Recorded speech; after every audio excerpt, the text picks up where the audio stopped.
So here we have the Mini 5-door hatchback on a 16 plate. I'm going to start off by showing you around the outside of the car, and then we'll hop in and run through some controls on the inside. From the outside though, you can see it's got alloy wheels, black roof to match the black mirror caps as well. We'll start off inside the boot first of all. As we approach the back of the car, you can see we have reversing sensors, plenty of boot space as well, along with that 60/40 split folding rear seat should you wish to increase this space even further, and it can be increased further again by folding this tray section, which stores away just there.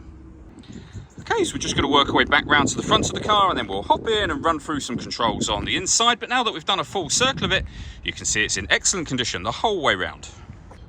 Just briefly before we climb in, I think it's well worth seeing the interior from this exterior point of view. There's plenty to run through on the dashboard, so let's hop in and we'll do that now. Okay, now that we're inside the car, we're going to start with the dials. On the left-hand side, we have the rev counter, we have the speedometer in the middle, and the fuel gauge on that right-hand side. Also in the middle, you can see the total miles of the car. They are 31,709. You can change the information displayed above that for various bits of trip computer and fuel economy information. You can also have the digital readout for the speedometer you see being displayed there now. If we back out to the steering wheel, we have cruise control and speed limiter on the left-hand side, stereo and phone controls on the right-hand side. And then over in the centre is the main screen for the car. This is Mini's Media Pack XL, which is the extra wide sat-nav screen that you can see just there. You've also got your radio, of course, and you can see this car's got FM, AM and DAB radio. And you can have your own music, which is under the multimedia heading just here. All of the controls that I'm using are just here. Essentially, this dial will control virtually everything on the screen. You do have buttons that will go into certain menus directly, like for example the telephone menu, where you can then pair your phone up from there. We have the main volume for the stereo.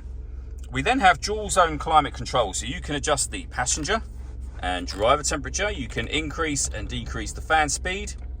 You can determine what direction you'd like the air to be distributed in, and when you're happy with those settings, that's your air conditioning on. Same button will turn it off.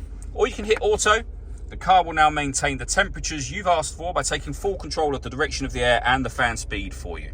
Beneath that, we've got the traction control you can turn off. We can start and stop the engine. This button turns off the stop and start. So this car is designed to cut out when it's stationary in traffic to save you fuel.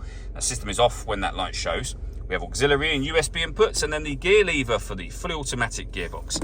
Lastly, this dial just here will enable you to put the vehicle into sport mode, mid mode and green mode.